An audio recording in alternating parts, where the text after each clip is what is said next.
Now, as the manhunt in Boston unfolded last week and as residents remain holed up inside their homes while two madmen threaten their safety and security, the issue of drone use made headlines once again. Now, some asked, should drones have been used during that manhunt, and would lethal force by drones on those American citizens have been appropriate? Well, the man who just last month staged a 13-hour filibuster to protest the administration's drone strike policy was all of a sudden, he was issuing an exception to his stance. Now, listen to what Senator Rand Paul told my good friend Neil Cavuto.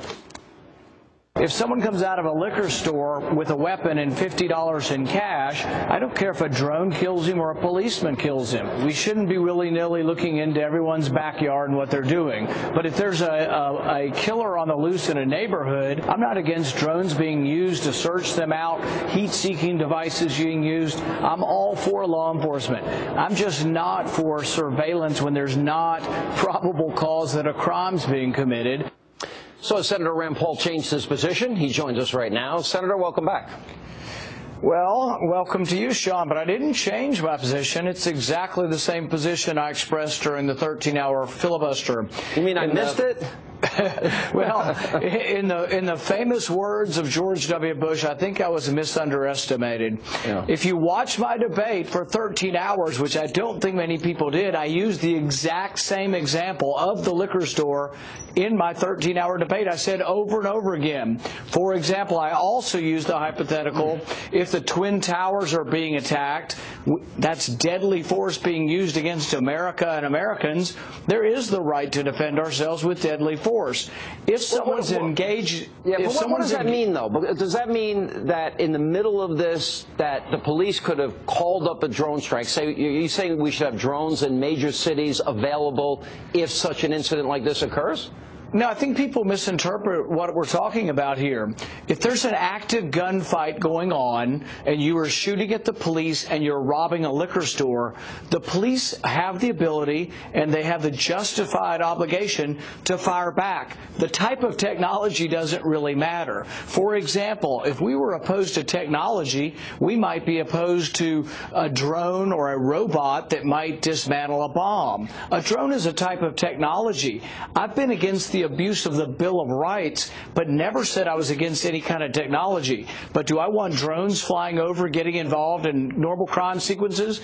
No, but I could imagine a time where a policeman is being shot at in his car and they have the ability to push a button in the car and a small robot weapon is able to elevate and shoot back at a criminal. So what you call a drone doesn't have to be from 50,000 feet.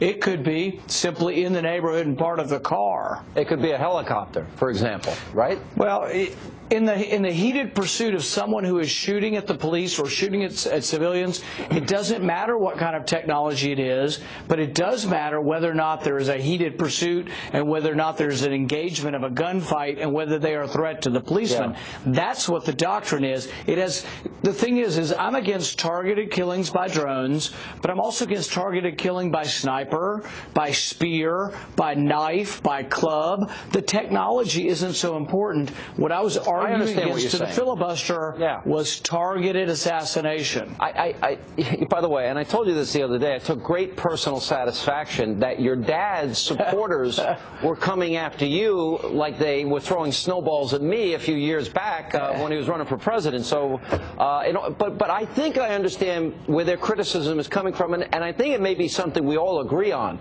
I think the reason that many of us as conservatives are very leery when it comes to government using drones, we don't trust the government. I don't trust the government can't control our border. Well, they don't want to, and they haven't shown a willingness to do it. Whether or not they use technology right, I think is a legitimate concern that a lot of conservatives, including myself, civil libertarians, have. And you're talking to the senator who's the most concerned about privacy, the most concerned about your civil liberties, and the most concerned about restricting the use of this kind of technology. That's what I think is a little bit unfair, is that you get these left-wing blogs out there trying to promote something and say, I changed my position. Even in your introduction, you're insinuating I changed my position. My position's exactly the same. You can look at the footage of my buster, and it's exactly what I'm saying now. All right, so that's